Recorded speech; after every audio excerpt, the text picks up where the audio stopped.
peut-être Yves de Maria pour brouiller les pistes. Lui qui s'était imposé dans les 2 manches l'année dernière sur ce même circuit de la Citadelle. Les 250 en direct ont différé les 125 avec une course superbe ce matin. C'était à 11h, je ne vous en dis pas davantage. Ce sera pour 14h et enfin à 15h, le point d'orgue à n'en point douter de ce week-end avec le duel au sommet qui va opposer Joël Smets, le champion du monde en titre, à Stéphane Evert, celui qui voudrait lui contester cette hégémonie pour 2001. Le point de la situation avec le champion du monde en titre ici, Frédéric Bollé, 5e actuellement au classement du championnat du monde. C'est une déception, ça c'est une certitude depuis le début de la saison.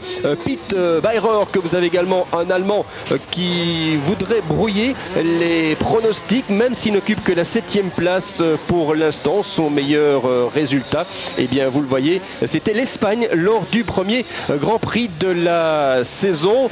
Moto embarquée dans cette course aussi également, et donc les pilotes qui attendent dans quelques instants le signal du départ avec Federici et qui aura la caméra embarquée. Claudio Federici qui a réalisé tout simplement le meilleur chrono du warm-up ce matin sur une piste qui était malgré tout relativement détrempée. Un mot sur le circuit, quelques petites modifications, Georges, et un circuit qui s'est quelque peu dégradé. On a assisté à quelques averses ce matin ici à Namur.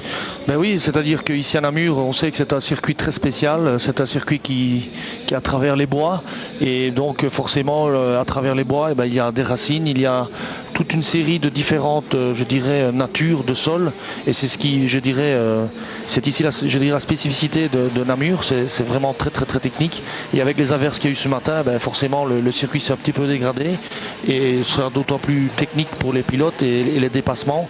Donc c'est un circuit où il faut être vraiment très vigilant, il faut vraiment très bien se concentrer, car la faute est vraiment imminente. Voilà, Yves Desmarais, on l'a eu à l'image il y a quelques instants également. Je vous l'ai dit, il avait remporté les 2 manches l'année dernière. Le numéro 1 pour l'instant, c'est Michael Pichon, 190 points pour Pichon, non pas 165, puisqu'il faut savoir qu'il a également remporté le Grand Prix de France. C'est une véritable OPA pour le pilote Manceau. Victoire en Espagne, aux Pays-Bas, en Australie, en Allemagne, au Grand Prix d'Europe à Francorchamps et en France. Il a dû se contenter seulement à 2 reprises du premier Access Seat. La 2e place à Genk en Belgique et la 2e c'était à Uddevalla en Suède. Voilà un petit peu les forces en présence. On attend beaucoup du duel, on vous l'a dit, Bollé et Pichon. Bollé qui semblait mieux dans ses chaussures, on aurait envie de dire, depuis le début du week-end, puisqu'il avait réalisé ni plus ni moins le meilleur temps lors des essais chronométrés hier, Georges. C'est-à-dire que c'est la première fois que Frédéric Bollé fait le meilleur temps cette année, après le Grand Prix de France qui a été vraiment une catastrophe pour lui, où il a terminé en 7e position. Il y avait 3 semaines ici avant le Grand Prix de Namur, et je crois qu'il s'est remis en question, et là maintenant il est prêt, et on le voit ici à l'image, le départ est imminent dans quelques secondes, ce sera parti. Et voilà. Ouais, c'est parti pour 35 minutes plus 2 tours dans ce Grand Prix de Namur des 250 cm3, un circuit qui a séché. C'est une bonne chose aussi pour suivre les pilotes. On a vu immédiatement aux avant-postes Michael Pichon, également Joachim Rotriquet. C'est une chute qui implique 2 pilotes. On va voir qui est impliqué, le numéro 13 qui est Marco Kovaelen, un autre pilote aussi qui a chuté sur l'esplanade. De Maria, je crois. Oui, c'est... Il semble Yves Desmarais qui se tient à la tête. On revoit au ralenti le départ. Il y a une chute de Machiot aussi qui est impliqué dans une chute. Et Danny Taibers, notre compatriote Danny Taibers. Donc le terrain malgré tout glissant, toujours malgré tout un peu humide. Les autres sont déjà partis sur le circuit. On va les retrouver très rapidement. Et voilà, oui, Chad Reed, c'est pas une surprise. J'ai eu l'occasion de vous entretenir avec lui ce matin. Chad Reed, c'est l'espoir. Ce c'est une valeur montante et il n'y a rien de surprenant à le voir directement aux avant-postes, même s'il n'a réussi qu'une 22e place lors des essais hier, Georges. Oui, j'ai parlé juste avec lui avant le départ et hier il avait essayé une nouvelle suspension qui ne lui convenait pas du tout et alors qu'il a rechangé ce matin pour les warm-up et il avait fait un très bon temps et il était très confiant, je l'ai vu cette semaine à l'entraînement aussi et c'est un garçon vraiment, c'est la révélation de ce championnat. Il n'a que 19 ans, c'est la première fois qu'il fait le mondial et là et pour l'instant il est 3e je crois du championnat, 3 ou 4e et maintenant on le voit ici, il part en tête. Il a fait les 2-3 derniers Grands Prix et depuis Spa-Francorchamps il a vraiment très bien roulé, il a fait une 3e place et c'est vraiment un garçon qui progresse et là d'ailleurs l'année prochaine il va nous quitter puisqu'il part aux États-Unis. Il est employé d'ailleurs avec chez Yamaha of Troy aux États-Unis et c'est bien dommage parce qu'on perd ici en Europe une très grande valeur. Voilà donc les positions alors qu'on a vu Yves Desmaria déjà contre l'abandon, c'est une grosse déception pour le pilote français. On va voir comment Chad Reed va pouvoir résister à la pression de Bollé et de Pichon également, deux pilotes qui sont vraiment juste derrière lui pour ce jeune espoir, cette étoile montante. Les motos sont déjà au chalet du Monument, vont remonter vers l'esplanade de la Citadelle. Voilà Reed, Pichon, Coppins, Ferici, Decmour et Bayror. Pour l'instant, pas de Frédéric Bollé dans le top 6. Il n'a pas pu confirmer avec le départ puisqu'il n'est que 8e.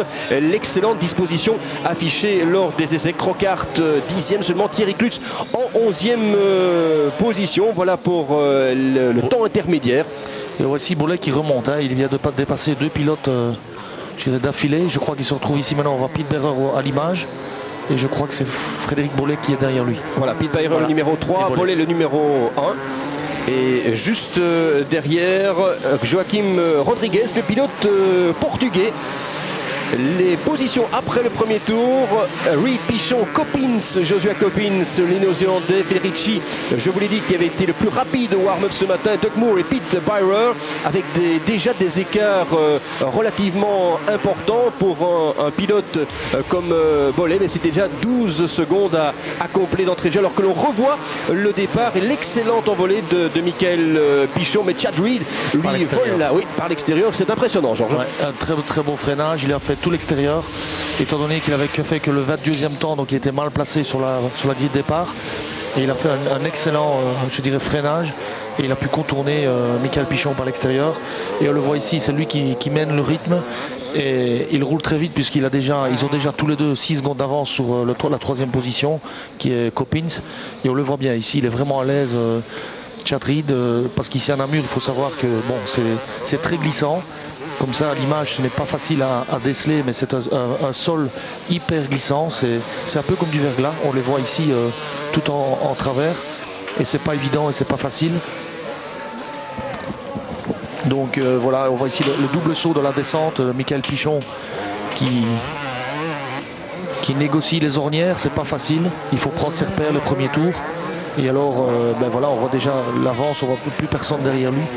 Et il essaie de tenir le rythme de Chad Reed qui lui vraiment impose son rythme.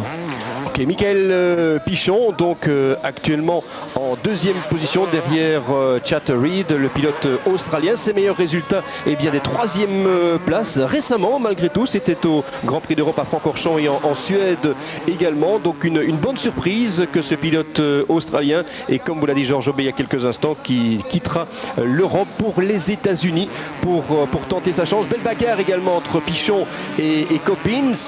L'intérêt relancé dans ce Grand Prix de 250 cm3 et on risque d'assister à une lutte.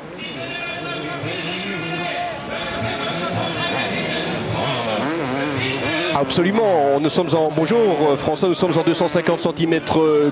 On pourrait peut-être assister cette année à une passation de pouvoir entre deux Français. Il faut savoir que les 250 sont à la France, que les 500 sont à la Belgique, c'est-à-dire une explication entre le champion en titre Frédéric Bollé et Michael Pichon, alors que nous avons un autre pilote victime d'une chute sur un circuit relativement détrempé. Donc je vous disais, une explication entre pilotes français. Actuellement, le pilote du Mans. Pichon est en tête. Bollé, lui, ne parvient pas à assurer le rythme. Mais on peut parler aussi d'enjeux tout aussi importants. François en 500 cm3, ce sera à 15h. Le grand rendez-vous que toute la Belgique attend avec Stéphane Everts, le leader actuel du championnat du monde, opposé à Joël Smets, le champion sortant. Une bataille qui s'annonce très, très rude ici sur l'esplanade de la Citadelle de Namur. Un spectacle total pendant près de 45 minutes pour assister peut-être à la 50e victoire de Stéphane Everts qui égalerait le record mythique de Joël Robert. Donc certainement du spectacle à tous les niveaux. En 250, c'est actuellement en direct sur la 2 et puis nous aurons encore les 125 à 14h et les 500 toujours en direct sur la 2 avec ce duel qui s'annonce tout simplement fabuleux entre Joël Smets et Stéphane Everts.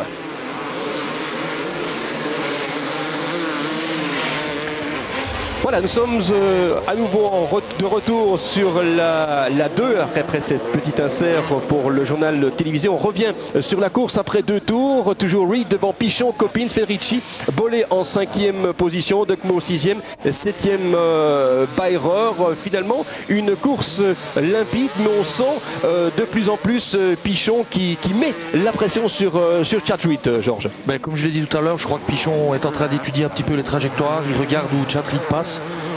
Il suit le rythme et puis là derrière au loin on voit Coppins devant Federici et Frédéric Bollé et je crois que Bollé malgré son mauvais départ va quand même, il est quand même un peu plus agressif que les autres Grands Prix. On voit qu'il a dépassé Doc Moore et Pete Bayreur qui est juste derrière lui et je pense que Frédéric Bollé peut encore revenir. Nous ne sommes qu'au 3e tour. Donc je pense que s'il arrive à dépasser maintenant Federici et puis tout de suite Coppins, je pense qu'il a une chance d'essayer de rattraper Pichon et Chatrid. Mais pendant ce temps-là, Pichon, c'est sûr, il étudie les trajectoires. Et je pense qu'il va porter une attaque sur Chatrit bientôt. Voilà, donc on va suivre à tous les niveaux cette course qui s'annonce particulièrement passionnante. On refait le point, le classement intermédiaire. Chatrit 3 tours couverts, Pichon à 1,42. Et puis le trou est important avec Coppins, Federici, Bollé et Doc Moore. Bollé qui porte une attaque. Il va recouper là maintenant. Ouais. Sur Doc Moore, il va passer, c'est pratiquement pas encore fait, mais côté, voilà. C'est une question de seconde. Hein. Voilà, c'est fait sur Federici. Maintenant il va attaquer tout de suite Coppins. Et tenter de refaire le retard. On voit qu'il est beaucoup plus agressif Frédéric par rapport aux autres Grands Prix. Je crois qu'il a retrouvé un très très bon niveau. Voilà, c'est fait, il passe là. Il passe Coppins. Ouais, c'est fait. Voilà. Pratiquement. Oh, il va normalement il résiste Coppins. Joshua Coppins, la porte. Le néo-zélandais, il va patienter certainement quelques petites secondes, mais malgré tout éviter de concéder un maximum de retard alors que les deux pilotes de tête sont repassés devant nous déjà. Chatwit toujours devant Pichon. Voilà, il passe grosse facile. seconde. Ouais. Il passe sur les whoops. Oui. Sur les whoops, il est passé. Frédéric Bollé maintenant il peut se lancer à l'assaut du duo de tête. Ils sont sur l'esplanade, ils vont replonger vers le bois, vers Sainte-Thérèse, des lieux très connus de ce circuit de la Citadelle de Namur. On va voir dans quelle mesure il peut refaire une partie de ce retard. Vous avez vu 13 secondes 63 centièmes, c'est énorme, mais sur ce circuit de la Citadelle où les possibilités de déplacement ne sont pas toujours évidentes, il est possible maintenant de revenir et surtout de ne pas être contrarié par des concurrents attardés. Nous n'en sommes qu'au 3e tour d'un Grand Prix qui devrait en compter logiquement 13 ou 14. Bollé est bien parti, comme le disait Georges Aubé il y a quelques instants. Il est parti à la recherche du temps perdu derrière Chad Reed et Frédéric et Michael Pichon. Est-ce que c'est une bonne chose finalement d'avoir Chad Reed et Pichon qui se tirent un petit peu la bourre? C'est une bonne chose pour Frédéric Bollé, Georges? C'est-à-dire que c'est pas une bonne chose que Chad Reed soit devant parce qu'il impose le rythme à Pichon et je dirais que Pichon suit. Donc si Pichon était seul, il aurait un peu plus difficile à soutenir son rythme. Maintenant, je crois que, comme on l'a vu, Frédéric Bollé vient de dépasser ses 5 pilotes assez facilement sur 2 tours. Et ici à Namur, il faut savoir que 12 secondes, ce n'est pas beaucoup parce que c'est un des plus grands circuits, je dirais, du championnat. C'est un des circuits les plus aussi techniques, qui est le plus glissant. Donc je dirais que son retard, il peut le faire très très vite. Si dans les 3 prochains tours, il arrive à reprendre 5 secondes sur les premiers, il a encore une chance de vraiment finir dans leur roue. Sinon, il ne les verra jamais plus, quoi. Voilà, donc on va faire le point dans quelques instants. On aura l'occasion de se rendre compte avec les chronos intermédiaires et avec le passage lors du 4e tour. Vous avez eu 24 tours, 24 minutes, plus 2 tours. On tourne en 2,49,7. C'est Chad Reed qui a réussi le meilleur chrono pour l'instant. Vous dire aussi que la pole position hier, c'était en 2,38,11. Donc on est loin du compte pour le moment. Et on suit les pilotes, le groupe de poursuivants qui sont en embuscade avec Frederici, Coppins. Dépassé Coppins et on voit tout de suite Frédéric Bolley, il y a un tour d'ici, était derrière les deux. Et on voit il était coincé dans la remontée. Donc il a déjà au moins 3 secondes d'avance sur eux. Donc ça veut dire maintenant il faudrait voir par rapport aux deux premiers ce qu'il a concédé ou s'il a rattrapé. Et je pense qu'on va savoir tout de suite. On voit ici Pete Berrer qui a dépassé Duckmore. Ouais. Pete Berrer qu'on attendait aussi un peu plus, je dirais, agressif. Qui cette année ne fait vraiment pas, je dirais, de très grands résultats. Il a fait 2e du premier Grand Prix et puis après il s'est montré un petit peu discret. Oui, 2e en France aussi, mais pour le reste, comme disait Georges, 11e en Australie, 17e en Allemagne, chez lui, 14e en Suède. On était en droit d'attendre beaucoup mieux de ce pilote. On va faire le point maintenant dans quelques instants. Les deux premiers sont passés, toujours Reed et Pichon. Bolley, c'était 13 secondes 6 tout à l'heure. Nous en sommes maintenant à 13 secondes 5 par rapport au premier, donc les positions échangées pour le moment. Il reste 13 secondes 5 de retard sur Chad Reed et 1 seconde 7 d'écart entre Reed et Pichon. Federici 4e, 5e Coppins, 6e Pete Byrer, 7e Doug Moore, 8e Crocart, 9e Maurice et 10e Rodriguez, 11e notre compatriote Thierry Klutz. Alors que l'on suit à nouveau Pete Byrer, le pilote allemand de chez Yamaha, actuellement 5e au championnat avec 76 points. Et Bolley qui donne l'impression de bien revenir maintenant. 2,49,129. Et bien, comme on le disait avec Georges Aubé il y a quelques instants, ce sont des signes qui ne trompent pas. Le meilleur tour en piste, c'est pour Frédéric Bolley qui a une voie superbe dégagée devant lui. Il peut étudier les ornières, même si le terrain s'est très très fort dégradé avec les 250. La terre a quelque peu séché avec l'arrivée du soleil, mais lui est engagé dans sa course poursuite. On le sent bien sur sa moto en pleine attaque pour le moment. Voilà, il est en pleine attaque et donc on voit, c'est très facile ici à Namur de faire des fautes parce que le bois est vraiment détrempé, il y a des ornières partout et les racines. Et voilà, ici Pichon à l'image, juste derrière Chad Reed. Toujours derrière. Voilà, toujours derrière. Et je pense qu'il va encore le suivre quelques tours parce qu'il n'est pas assez prêt pour porter une attaque. Donc je pense que Pichon va attendre d'être plus prêt pour porter une attaque. Et comme je l'ai déjà dit plusieurs fois, ici c'est vraiment très facile de faire la faute. Donc je pense que de toute façon pour Michael Pichon, Bolley est tombé. Oui. Bolley est tombé parce que maintenant Federici est dans sa roue. Il est revenu très rapidement. Ouais, donc il est tombé. On va au ralenti dans quelques instants. Bolley sous la menace de Federici maintenant, le pilote italien. Il ne verra plus maintenant. Ce sera difficile. C'est la faute qu'il ne fallait pas faire. Maintenant il a certainement au moins 15-16 secondes de retard là maintenant. C'est dommage. Ce sera difficile. Il y avait tout à l'heure 18 secondes de retard pour Federici par rapport à Chad Reed. Donc on va pouvoir s'en rendre compte dans quelques instants. Il doit relancer une nouvelle fois la mécanique. Frédéric Bolley, ce n'est pas évident pour lui non plus. Relancer la Honda à l'assaut de la Suzuki de Michael Pichon. Puis il y a encore évidemment Chad Reed qui est toujours devant pour l'instant. Et on revoit encore pour l'instant Chad Reed toujours en première position, le saut, les whoops et pratiquement 2 secondes d'écart. Le chrono au passage du 5e tour, mais pratiquement 2 secondes entre les deux pilotes. Il roule très bien ce Chad Reed, il a une très belle position, il est beau à voir en tout cas. Et même sous la seconde maintenant, voilà le chrono 98 centièmes entre Chad Reed et Michael Pichon. Tout à l'heure il y avait 13 secondes il 3. Va commencer à attaquer. C'est maintenant qu'il va commencer, il est prêt. Et je pense qu'il va lui mettre un peu la pression. On va voir si Chad Reed va réagir, je dirais, sous la pression de Pichon, parce qu'il le sent vraiment derrière lui. Donc on va voir maintenant si Chad Reed peut augmenter le rythme pour ne pas que Pichon vienne à sa hauteur. Mais comme voilà, ici c'est pas évident parce que c'est plein de pièges. Voilà, on va Pichon, il attaque, il s'approche. Ouais, il attaque. Il le met sous pression. Il a roulé 8 dixièmes plus vite, ce qui explique maintenant l'écart sous la seconde entre les deux pilotes. Donc, 20 minutes plus de tours, donc pratiquement plus de 25 minutes encore d'effort. On se demande si Chadwick pourra résister à cette pression. On en doute quelque peu, même si sa prestation ne souffre aucune critique pour l'instant. On va tout doucement maintenant, eh bien, Pichon qui se rapproche de plus en plus. Trajectoire, Pichon. Oui. On voit, il a des meilleurs. Oh, voilà. Ah, il hésite. Ouais. Petit déséquilibre pour Chad Reed. Pichon a de meilleure trajectoire, on le sent. Puis il roule debout, il est plus à l'aise. On voit qu'il peut rouler plus vite, Pichon. Oui, et voilà, c'est fait. Il va pas tarder à passer. Ça y est, c'est fait. Oh là, il n'oppose aucune résistance, Chatry. Non, je crois qu'il a compris qu'il n'y avait peut-être rien à faire, mais peut-être une bonne chose, c'est de suivre cette locomotive que représente Michael Pichon sur la Suzuki. On va voir si Chadwick est capable de résister et de soutenir la comparaison. Là, c'est un petit coup de gaz et directement Michael Pichon a creusé le trou. Mais ça c'est je dirais la spécialité de Pichon. Dès qu'il est passé, il met vraiment il met un rythme supérieur pour ne pas laisser le temps à son adversaire de réagir. Et on le voit. Hein. Et il est écœuré, il lui prend 20 mètres, 25 mètres. Et c'est ce qu'il fait en fait. Dès qu'il a dépassé le pilote, il met un rythme supérieur pour ne pas lui permettre de garder la roue. Et il va faire ça pendant 2 tours.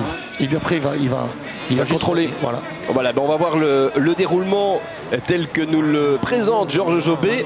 On remonte vers l'esplanade de la Citadelle. Il est trou et qui se creuse, l'écart qui se creuse pour l'instant entre les 2 pilotes de tête, eux qui ont animé ce début de course pour l'instant. Il reste un petit peu plus de 18 minutes plus de tours. Frédérici qui passe Bollé. Oui, là il y a un problème. Fred a fait à mon avis une bonne faute, il s'est peut-être un peu fait mal et Frédérici vient de le dépasser. C'est pas l'année de Bollé.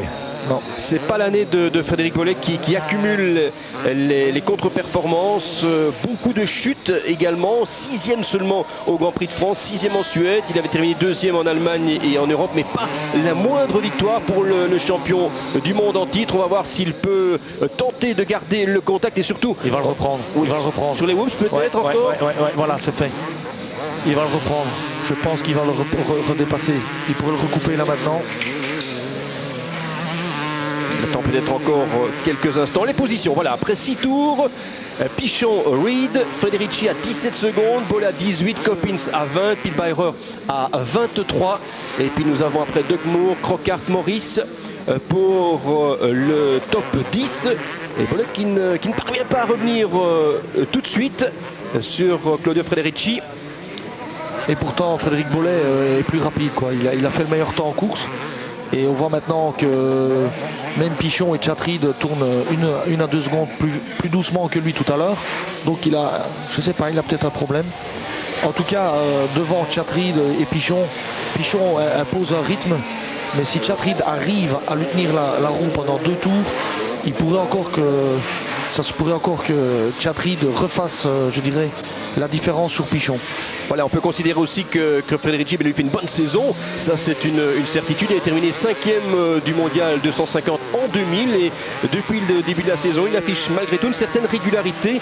Il a accroché à 4 reprises la 4e place. 2e en Australie, un seul abandon. 7e au Grand Prix d'Europe à Francorchamps. Son moins bon résultat, c'était à Valkenswaard, aux Pays-Bas, où il avait dû se contenter d'une 11e place. Donc une certaine régularité. On le voit encore ici, 3e pour le moment, alors que pour l'instant, eh bien, nous suivons Joshua Coppins, le pilote néo-zélandais en 5e position. Il est un petit peu en embuscade derrière le duo Frédérici et Bollé. Il peut encore étudier. On voit quand même une course de plus en plus se décanter, Georges, avec Pichon après 6 tours qui a une seconde 4 sur Chadwick, qui reste malgré tout à une bonne distance. Chadwick il ne lâche pas pour l'instant. Et je pense, comme je l'ai dit, Bollé repasse Frédérici, je crois. Oui. On vient juste finir l'image, mais je pense... Pilbairer ici. Pilbairer, ouais. Ah non. Pas encore. Non, pas encore. Pas encore, mais côté, c'est une question de seconde. On va le voir maintenant. Et ensuite toujours Joshua Coppins. Pilbairer toujours en 6e position pour l'instant. La remontée vers l'esplanade. Toujours Joshua Coppins que nous avions à l'image. Oh là oui, Bollé qui s'est pris un ballon de paille. Ouais. Il y a beaucoup de renières, hein. C'est pas évident, c'est pas facile. Là. Et ça se durcit en plus, Georges. Et ça se durcit. Donc il y a eu la pluie, il y a des ornières et puis le sol est dur en dessous. Donc c'est pas facile du tout. On voit ici Frédéric Bollé à l'image sur les woods. Et puis il a de nouveau reperdu, je dirais, le contact par rapport à Federici. Et voilà Pichon et Chad Reed, il est à 2-3 secondes. Oui, là on a l'impression qu'il a refait, il a recreusé quelque peu l'écart. On a 2 secondes 4 maintenant d'écart entre le leader du championnat Michael Pichon et Chad Reed. Chad Reed qui est 7e au classement du championnat du monde pour l'instant. On assiste à une belle lutte pour la 3e place derrière le duo Pichon-Crocart. Enfin, quand on parle de duo, c'est quand même 68 points d'écart actuellement entre les 2 premiers du championnat. Mais derrière, il y a 5 pilotes en 13 points pour la 3e place. C'est dire l'intérêt entre Federici, Coppins, Bollé, Beirer et Reed. Et vous l'avez compris à l'énoncé des noms des pilotes, ils sont tous aux avant-postes. Les 7 premiers pilotes sont aux 7 premières places dans l'ordre ou dans le désordre. À vous de remettre les pilotes à la bonne place. Une certitude, Chad Reed lui continue son petit bonhomme de chemin sur ce circuit de la citadelle de Namur. Une 2e place actuellement, mais ça le comblerait. Ce serait tout simplement son meilleur résultat depuis le début de la saison.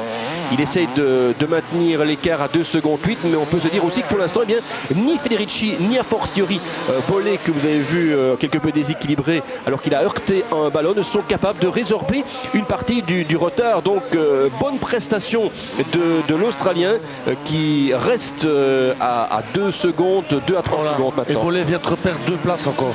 Il est encore retombé. Ah oui, il multiplie les petites fautes, Frédéric Bollé. Et Berrer a passé devant Coppins et Bollé derrière Coppins. Oui. Donc il a perdu 3 places. On va refaire le point.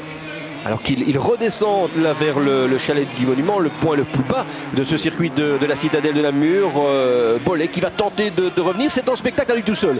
Frédéric Bollé, ça c'est une certitude aussi, mais on peut être surpris. Voilà les temps intermédiaires. Pichon, Reed, Federici. 19 secondes. Oui. Beirer, Coppins et 27 secondes Frédéric Bollé par rapport à Michael Pichon. On l'a dit aussi, Chad Reed qui continue à perdre un peu de terrain. 3 secondes 68 centièmes. Mais Federici maintenant à 20 secondes pratiquement, c'est dire la démonstration de Michael Pichon qui évolue sur une autre planète. Il survole véritablement le championnat du monde. Ses résultats en témoignent depuis le début de la saison. Il n'a laissé à pratiquement personne la possibilité de lui contester le leadership. Crocart a pu s'imposer une fois, mais pas question de laisser l'initiative. La meilleure défense, c'est l'attaque, c'est bien connu. Je crois qu'avec ici Michael Pichon, on a compris que la 250 serait encore une affaire française cette année pour cette année-ci. Et là on ne voit plus Chad Reed, hein, c'est terminé. Il a mis la pression, comme j'ai dit, 2 tours. Il a augmenté le rythme, c'est fini, quoi. Maintenant il n'a plus de contact. On ne le voit même plus à l'image. Donc Pichon a, je dirais, course gagnée. Parce que maintenant, Chad Reed n'a plus de repères, il ne sait plus suivre le rythme de Pichon. Et je pense que voilà, maintenant, il va perdre régulièrement 1 à 2 secondes au tour. Et il va certainement terminer à au moins 15 secondes. Là. Voilà, donc on voit 3 secondes de 6.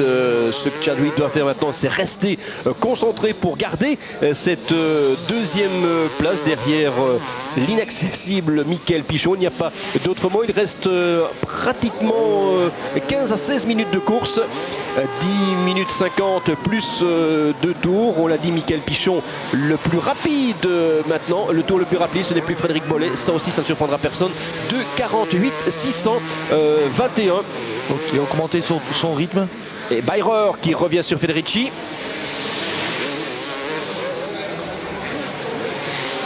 3 secondes 3. Donc là aussi il y a un intérêt pour la 3e marche du podium. Pete Beirer qui doit continuer à y croire. 3 secondes 3, c'est toujours possible. Et Pete Beirer, lui, qui compte 2 secondes 8 sur Coppins et Bollé. Et Bollé qui ne suit pas. Non, il est 6e toujours. Et il accuse de plus en plus de retard. Il ne serait pas étonnant de voir l'écart à plus de 30 secondes au moment où nous allons, ça c'est même une certitude, au moment où on repassera sur l'esplanade de la citadelle. De 3 secondes 5 en 3 secondes 5. On ne le voit plus là. Non. Il vient même plus. Ah, mais Bollé a vraiment un problème là. Et on voit derrière, c'est qui? Crocart là qui revient. Bollé qui... Crocart, Crocart qui revient sur Bollé. Il est mal, Bollé. Il est très très mal, Frédéric Bollé. Ouais, c'est peut-être fait mal. Oui, là, il a failli tomber.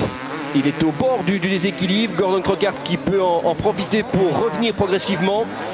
Crockart, on l'a dit, vainqueur en Belgique, vainqueur en Suède. Les 2 grands prix que Michael Pichon n'a pas gagnés, eh bien c'est Gordon Crockart, le pilote irlandais, sur la Honda, le numéro 6 que vous avez à l'image pour l'instant et qui revient sur Frédéric Bollé qui n'est plus que l'ombre du champion du monde. Regardez la différence, 2,58 et 2,51 pour le dernier tour. Donc il est revenu.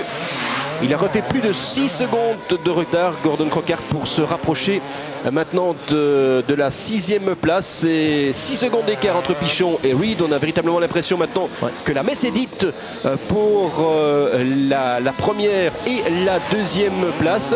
Federici est à 22 secondes, Bayer à 24. C'est intéressant de suivre le duel pour la 3e place. Et Bollé. Black Lutz qui est tombé. Ouais. Thierry Klutz qui est tombé là près du chalet du Monument, je crois. Ouais, c'est du chalet. Tombé dans la descente. Petit problème pour Thierry Klutz. Alors que l'on revient sur le champion du monde, Frédéric Bollé, toujours poursuivi, de pratiquement rattrapé maintenant par Gordon Crockart. On se demande s'il pourra encore garder cette 6e place au moment où il reviendra pour le 10e passage sur l'esplanade de la Citadelle. On en doute de plus en plus. Voilà Gordon Crockart qui met la pression, qui doit en profiter aussi pour marquer des points dans l'optique du championnat et conforter sa 2e place au classement. Il n'a pas de gros soucis à se faire avec Federici qui est 3e actuellement. Voilà, il attaque Crockart. Oui, et il va recouper la trajectoire. Il est en train d'étudier le reste d'énergie que tente de déployer. Ouais. Ah oui, il est passé sans le moindre problème. Donc on revient sur Thierry Klutz, attardé maintenant. Thierry Klutz qui était pointé en 19e position après le 9e tour. Ah ben voilà. Ouh là là. Impressionnante. Oh, d'accord. Ouais, là il a carrément loupé sa trajectoire et... Il s'en sort bien. Il s'en sort bien. Il aurait pu se faire très mal. Hein. Il passe bon marché. Oui, il aurait pu se faire très mal. La note pouvait être plus dure. Ah oui, il a pu repartir. On revient dans le direct. Et Gordon Crockart qui vient de prendre facilement la 6e place à Frédéric Bollé qui est dans les cordes. Il est dans les cordes à la 7e place maintenant, Frédéric Bollé, qui va encore concéder du terrain. Une 7e place qui ne lui rapporterait que 9 petits points pour les 25 de la victoire à Michael Pichon. On le sait maintenant, sauf accident que l'on ne souhaite pas à Michael Pichon, eh bien, le Français sera enfin sacré champion du monde. Lui qui attend toujours sa première consécration, alors qu'il y a 2 titres en 99 et en 2000 pour Frédéric Bollé. Il n'y aura pas ce passe de 3. On revient sur maintenant Gordon Crockart. Le réalisateur s'attarde sur le pilote irlandais pour l'instant, vainqueur de 2 grands prix, je vous le rappelle.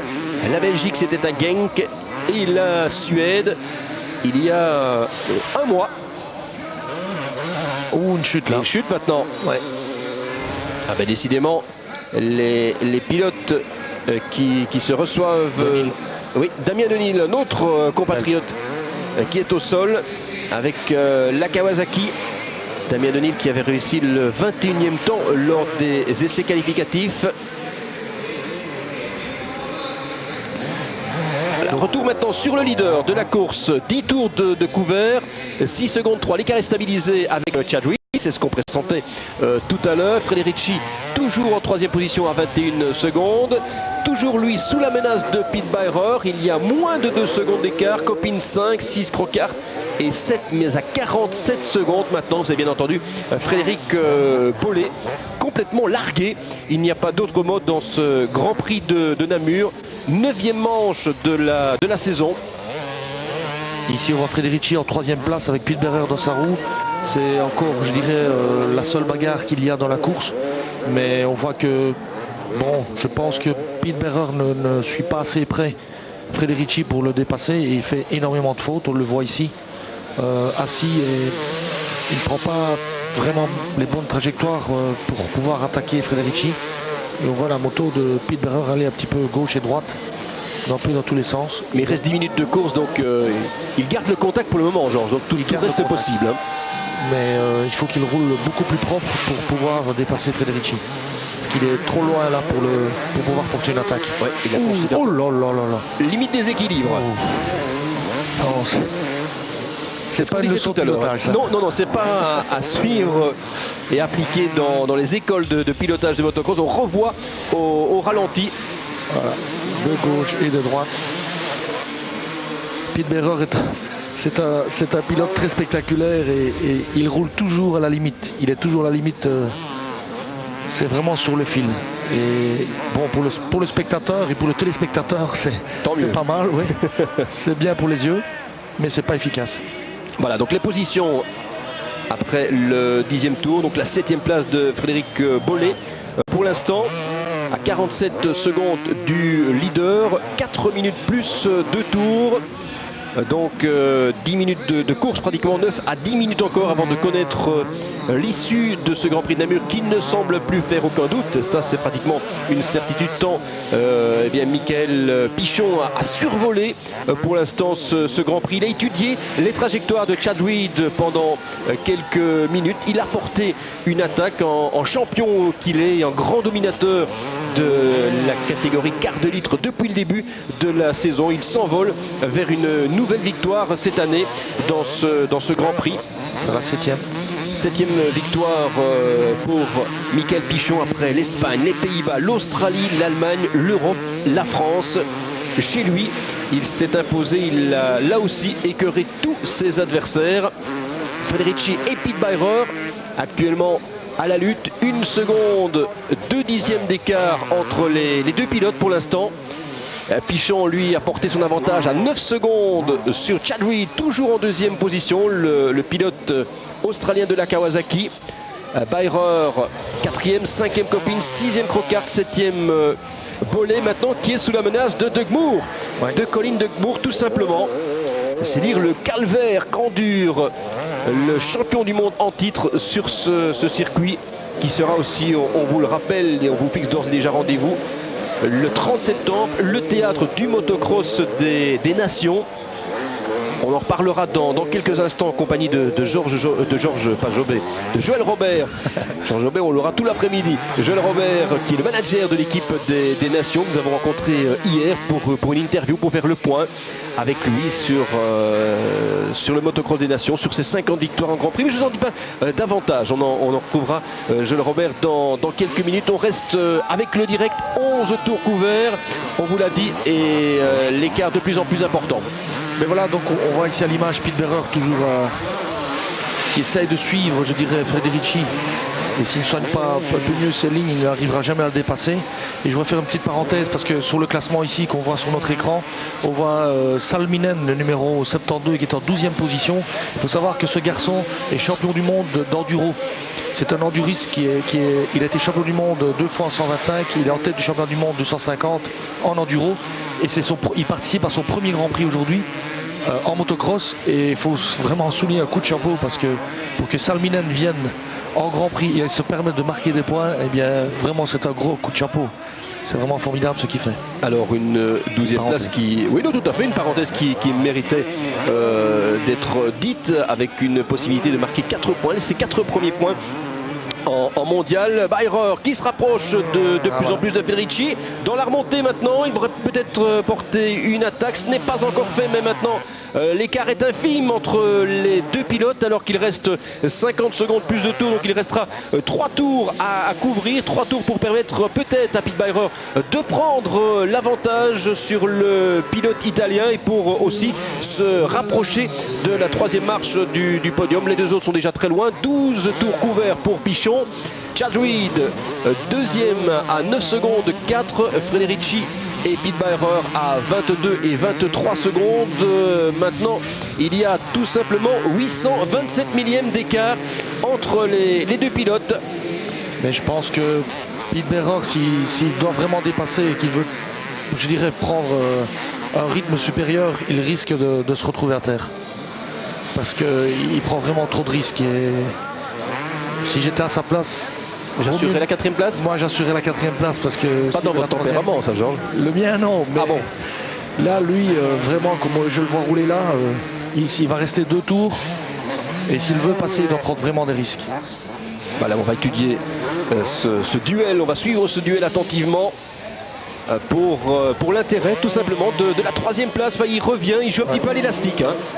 Il joue à l'élastique pour l'instant avec Frederici, mais c'est toujours à la limite du déséquilibre. Voilà. Et c'est ça qui est dangereux, c'est que je dirais quelque part Frederici le laisse revenir. Et puis sur les parties un peu plus glissantes, plus délicates, s'il doit vraiment dépasser et prendre un risque, voilà. Il fait de nouveau, il zigzague. Il fait des petites fautes. Voilà, de nouveau, il a perdu le contact. C'est pas évident parce que Federici n'est pas un client non plus. On revient sur le leader, Mickaël Pichon, qui, lorsqu'il franchira la ligne, il lui restera 2 tours à couvrir, 2 tours pour remporter le 7e Grand Prix de la saison. Il s'est envolé maintenant. Chad Reed lui peut assurer calmement la 2e place. Superbe résultat pour Chad Reed. Un pilote australien, 19 ans, on l'a dit en début de reportage, qui partira aux États-Unis tenter sa chance. C'est un petit peu dommage pour le championnat du monde de motocross, mais il y a aussi un gros intérêt de la part des Américains à voir rouler des Européens, venir se frotter le vieux continent qui débarque aux États-Unis pour se mesurer aux vedettes américaines. Chad Reed que l'on suit toujours pour l'instant. Pas encore le 13e et avant-dernier tour couvert. Et toujours Pichon en tête devant Reed. On attendra Pete Beirer et Federici. Qui des 2 pilotes franchira en tête la ligne d'arrivée? Je crois que le suspense reste entier, même si Georges Jobet lui réserve un petit peu plus son pronostic en considérant que Pete Beirer devrait rester prudent et assurer la 4e place. Le 2e, le voilà. 2 tours à couvrir pour Chad Reed. Mais enfin, je ne suis pas en communication avec Pete Beirer. Hein, non.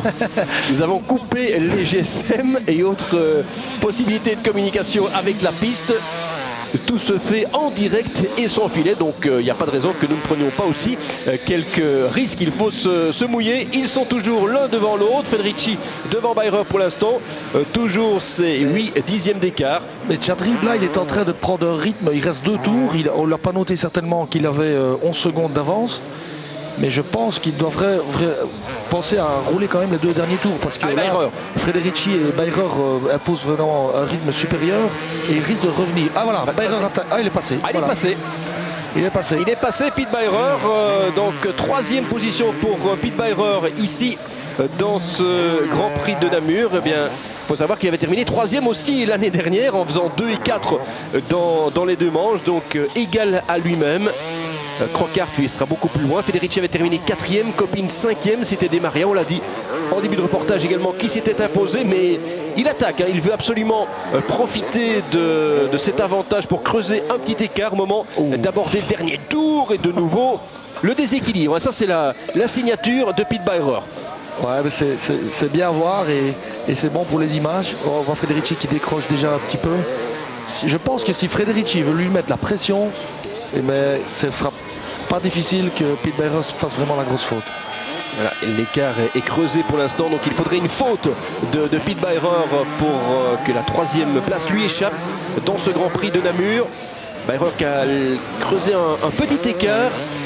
Les premiers Pichon sont déjà, j'allais le dire, au chalet du Monument. Donc la remontée va s'effectuer. Il reste 1 tour et demi à Mickaël Pichon avant de connaître le sacre de la citadelle de Namur. Il est très propre, Mickaël Pichon. Il est vraiment facile. On le voit ici debout sur les repose-pieds. Il met très peu les pieds à terre et il fait vraiment une démonstration de pilotage. Il a vraiment cette année, je dirais, une forme physique incroyable et surtout une technique vraiment impressionnante par rapport à ses adversaires.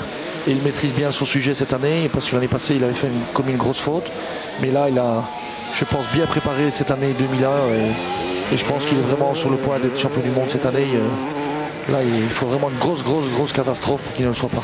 Voilà, il va entamer son dernier tour dans quelques instants, qui sera un petit peu un tour d'honneur déjà pour le pilote français. 11 secondes d'écart. On va voir un petit peu avec Chad Reed s'il n'a pas été trop optimiste, alors qu'on applaudit déjà. C'est le stand Suzuki qui encourage Mickaël Pichon dans son dernier tour. Chad Reed 14 secondes 5. Ouais, Pete Beirer qui revient, ça sera trop juste. Hein. Ça c'est une certitude. Beirer maintenant avec 9 secondes de retard sur Chad Reed, ce sera suffisant. Et il a creusé l'écart, 2 secondes 5 sur Federici. Donc les positions maintenant ne devraient plus subir beaucoup de modifications. Pichon, Reed, Beirer, Federici, Coppins, Crochart, Paulet et De Moore. Sauf que Coppins est revenu dans la route de Federici maintenant. Plus ou moins. Bon, il est à 2 secondes et demie, mais le tour précédent, il était plus loin. Donc je pense qu'il faut voir ce dernier tour entre Federici et Coppins pour voir s'il n'y a pas un dernier changement de position. Voilà, Chad Reed, Pete Beirer en 3e position, Chad Reed 2e, Michael Pichon 1er. Le tiercé gagnant ici pour ce Grand Prix de Namur, 250 cm3.